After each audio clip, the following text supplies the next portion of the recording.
Di dalam pertemuan atau manakib pada pagi hari ini, kami ingin menyampaikan tabaruk fadlul syuhur masih dalam pembahasan syukur bulan Sya'ban ini. Kita sudah memasuki apa Ashrul Awakhir, 10 akhir daripada bulan Sya'ban dan akan menyongsong bulan Ramadan 1. Di antara kisah Nabi Muhammad SAW berkaitan dengan syukur itu, kita mengambil pelajaran dari kisah Nabi. Di antaranya adalah di masa-masa awal kenabian, pada masa-masa awal Nabi menerima wahyu, ada yang dinamakan masa atau fase yang disebut dengan fatratul wahyi. Ada masa fase di mana wahyu itu tidak kunjung turun kepada Nabi. Lama Nabi menunggu datangnya malaikat Jibril, tetapi tidak kunjung datang. Ada yang mengatakan belasan hari, ada yang mengatakan puluhan hari, bahkan ada yang mengatakan sampai 40 hari, 1 bulan lebih. Nabi tidak mendapatkan wahyu. Al-ikhtilafir riwayat, berdasarkan perbedaan riwayat itu, yang pasti adalah ada masa di mana Nabi sama sekali tidak mendapatkan wahyu dari Allah Azza wa Jalla. Ini di satu sisi tentu menunjukkan apa bahwa wahyu itu semata-mata adalah hak prerogatif Allah. Untuk dari sisi akidah menunjukkan bahwa Al-Qur'an itu merupakan seutuhnya firman Allah, bukan berdasarkan dari keinginan Nabi Muhammad SAW. La yantiqu 'anil hawa. Seberapapun inginnya Nabi mendapatkan wahyu itu untuk disampaikan kepada umat, tetapi jika Allah tidak menurunkan, maka tidak akan mendapatkan. Tetapi di sisi lain juga kita akan belajar bab syukur di pada peristiwa ini, yaitu sehingga Nabi di fase itu oleh para musyrikin Makkah dikatakan dicemooh oleh mereka, laqad wadda'ahu rabbuhu. Lihatlah Muhammad, ia sudah ditinggalkan Tuhannya.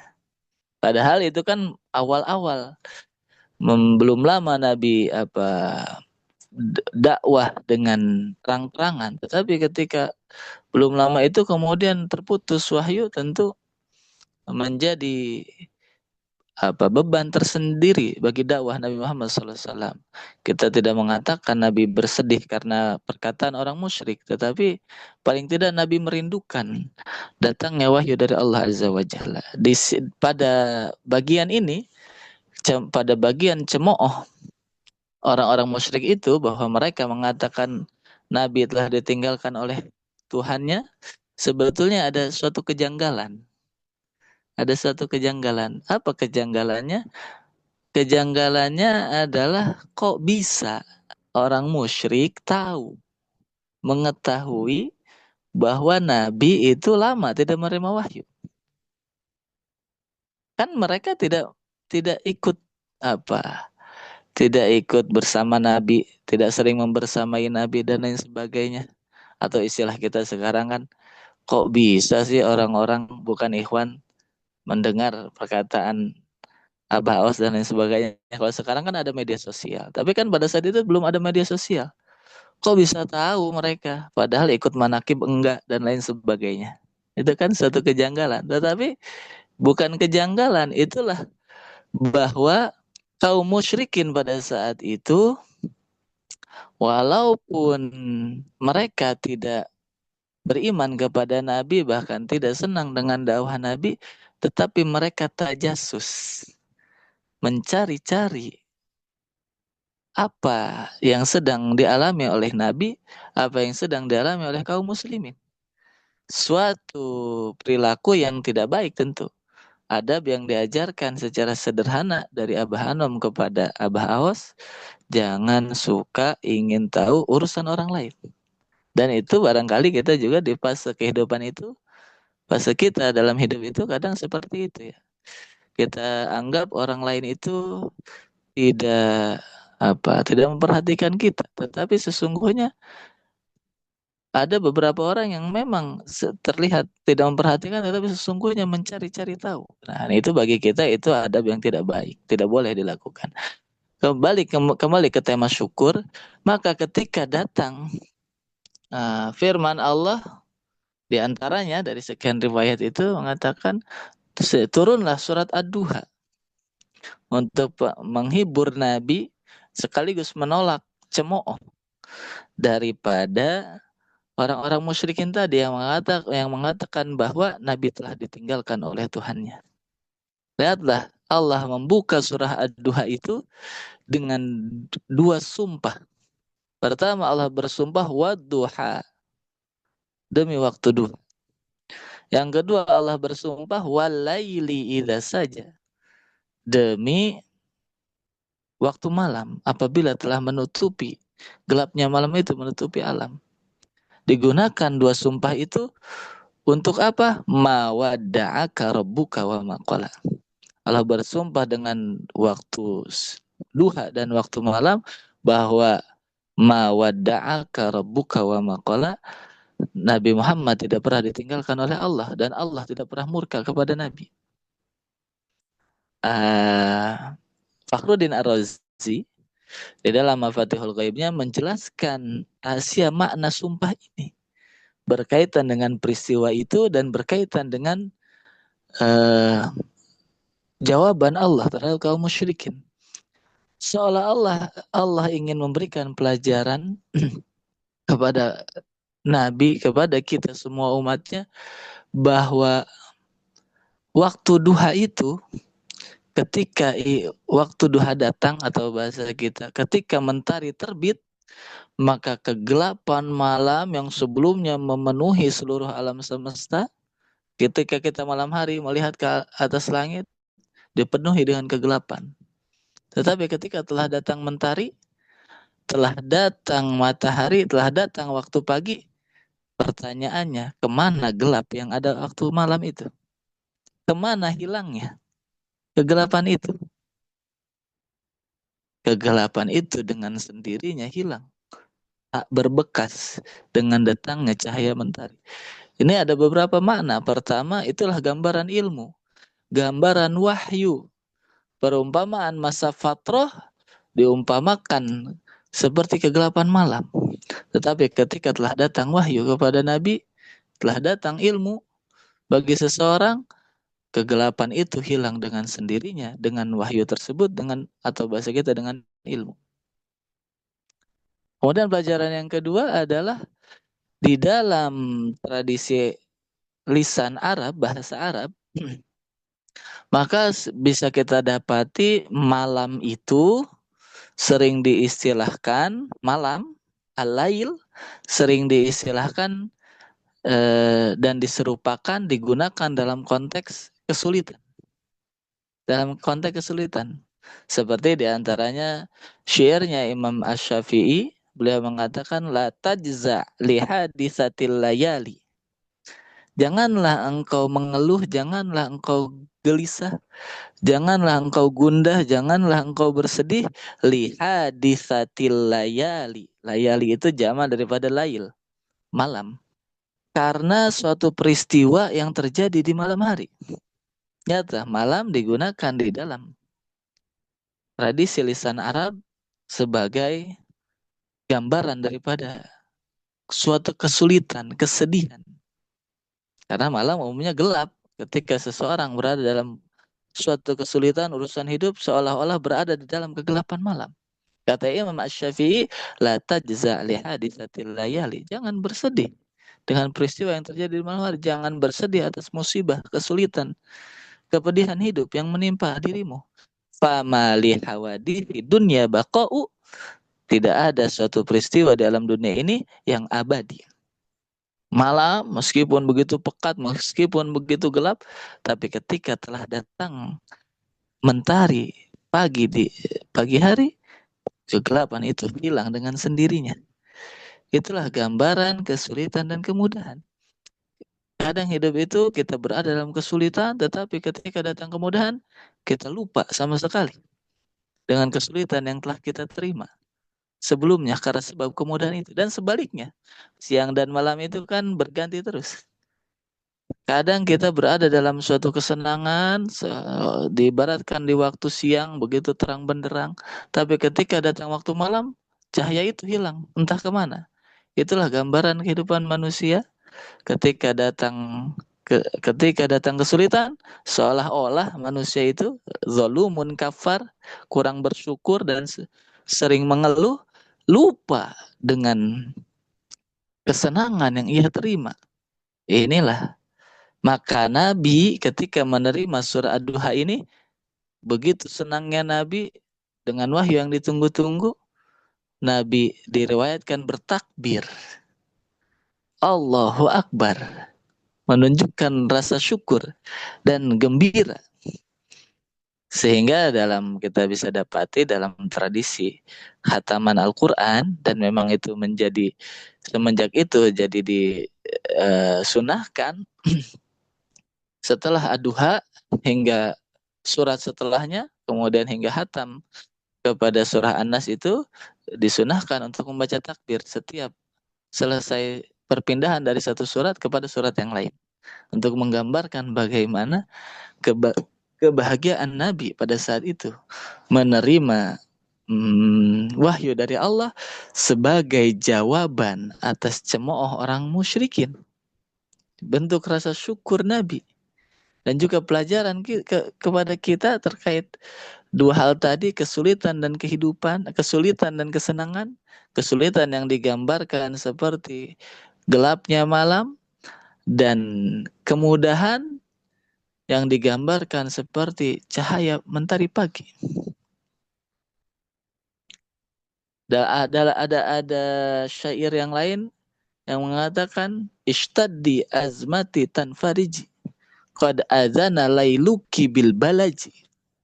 Sungguh telah berat kesulitan di dalam hidup ini, seolah-olah malam hari telah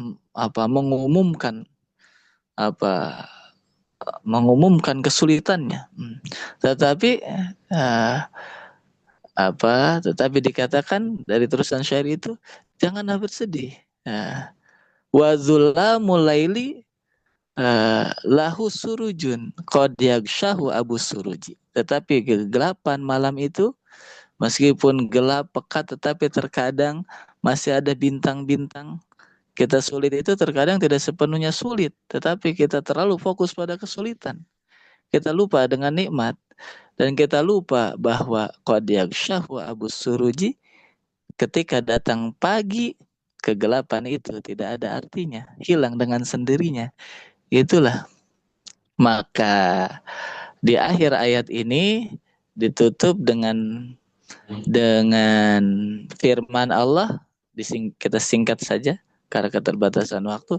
Fa amma bi ni'mati rabbika fahaddits. Fa amma bi ni'mati rabbika fahaddits. Perintah untuk tahaddus bin ni'mah, menceritakan kenikmatan. Dan itulah salah satu metode agar manusia senantiasa mampu bersyukur. Di antara tadi, kita hidup itu memang ada sulit. Tetapi jangan lupa, di dalam kesulitan kita masih tetap menerima nikmat Allah. Sulit rezeki, tapi kita masih sehat. Atau barangkali kita dikasih sakit, tapi kita masih punya rezeki yang lain. Selalu seperti itu. Setiap kesulitan dibarengi dengan nikmat. Tetapi kesulitan itu Allah berikan sewaktu-waktu, tetapi kenikmatan dari mulai kita hidup dalam dunia hingga saat ini tidak pernah terputus kepada kita.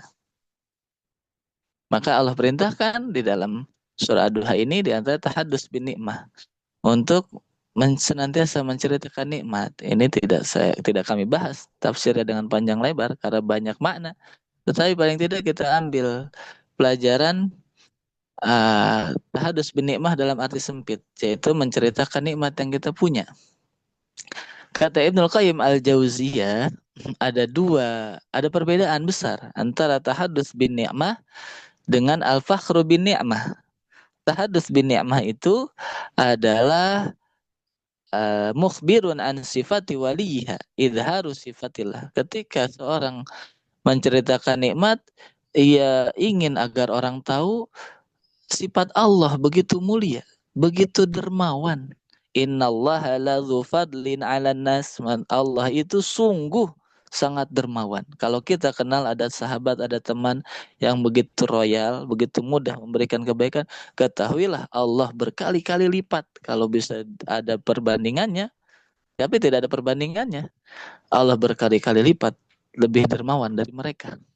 Kenapa kita ketika datang sulit begitu yakin datang kepada teman kita karena kita kenal betul dia begitu dermawan, tetapi kenapa kita tidak pernah yakin ketika datang sulit kita betul-betul memohon kepada Allah dengan zikir yang sudah dibimbingkan oleh guru mursyid, padahal Allah itu ladzu fadlin 'alan nas, begitu dermawan. Walakinna aktsaran nasi la ya'lamun, tapi banyak orang, mayoritas manusia mungkin termasuk kita di dalamnya, ketika kita lupa layak lamun, kita seolah-olah lupa kepada Allah, tidak kenal Allah. Seolah ketika datang sulit itu Allah tidak pernah memberi nikmat kepada kita dan kita lupa untuk memohon kepada Allah, untuk meminta solusinya kepada Allah. Padahal Allah tidaklah pelit. Janganlah beranggapan kita mesti banyak zikir dulu, banyak sholat dulu, baru Allah memberi kepada kita. Seolah-olah kita menuduh Allah itu begitu pelit atas anugerahnya. Allah itu yu'ti wala yubali. Tidak seperti kita kan, kita dipinta, kita lihat dulu siapa yang minta.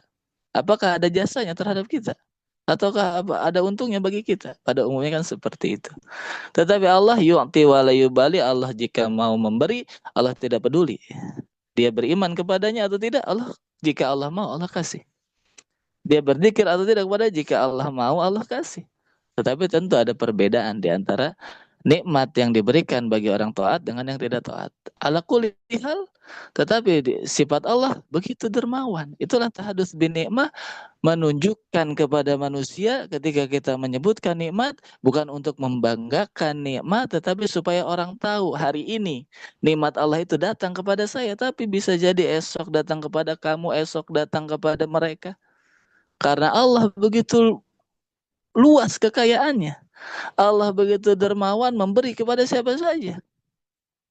Bersyukurlah Tuhan yang memberi rezeki kepada orang, kepada sahabat kita, kepada teman kita, kepada kerabat kita, adalah Tuhan yang sama yang kita sembah. Ketika kita sulit mendengar orang mendapatkan nikmat, maka kita bersyukur. Kenapa? Oh, Tuhan yang memberi dia adalah Tuhan saya juga. Adalah Allah yang saya sembah juga. Hari ini dia yang mendapatkan nikmat, besok bisa jadi saya. Dan seterusnya. Ini tahadus bin nikmah. Berbeda dengan al-fakhru bin nikmah, ayastatila biha 'alan nas, menunjukkan nikmat saya itu hasil jerih payah saya. Seperti Qarun ketika ditanya perihal hartanya, innama utituhu ala ilmin indi, kata Qarun. Ini hasil jerih payah saya, hasil kecerdasan saya, kata Qarun. Ayyuriyan nas annahu a'azzu wa akbaru. Al-fakhru bin ni'mah, membanggakan nikmat itu supaya orang tahu saya ini lebih besar dari Anda. Tidak menunjukkan sifat Allah, tetapi tahadus bin ni'mah adalah supaya orang tahu bahwa karunia Allah itu begitu luas, bisa Allah berikan kepada siapa saja. Inilah metode bersyukur.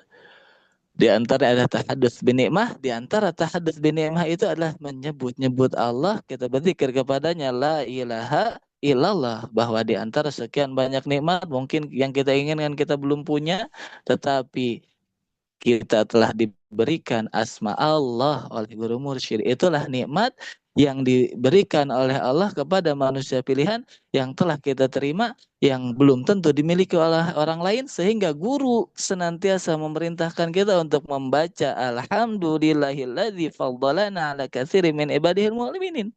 Telah melebihkan kita dibandingkan orang lain. Orang lain diberikan dunia, kita juga mendapat dunia. Walaupun kadarnya berbeda, tetapi mereka tidak diberikan asmanya yang Allah mau asma itu diberikan kepada kita yang mereka tidak punya. Faddalana ala katsirin min ibadih. Ingatlah, sebutlah nikmat itu bukan hanya kepada orang lain, di dalam pikiran kita. Jangan berkata saya sudah berzikir tapi saya belum mendapatkan ini. Tapi katakanlah walaupun saya belum punya ini, walaupun saya tidak memiliki ini, tapi alhamdulillah saya memiliki zikir. Jangan berkata saya sudah sholat tapi saya belum mendapatkan ini dan sebagainya. Tapi katakanlah tidak mengapa saya belum mendapatkan ini dan itu. Tetapi alhamdulillah Allah masih memberikan saya ketaatan, taufik untuk tetap sholat dan menyembah kepadanya. Inilah diantara tahadus binimah kita kepada Allah dengan bimbingan guru mursyid, diantaranya adalah dengan berzikir dan senantiasa taat kepadanya. Hadanallah ya majma'in. Terima kasih kepada siapa saja yang menjadi wasilah kita mendapatkan anugerah Allah pada pagi hari ini. Seumur hidup kita, khususnya kepada guru mursyid, kita senantiasa berterima kasih, sujud syukur sepenuh langit dan bumi. Hadanal hikmah ajma'in. Assalamualaikum warahmatullahi wabarakatuh.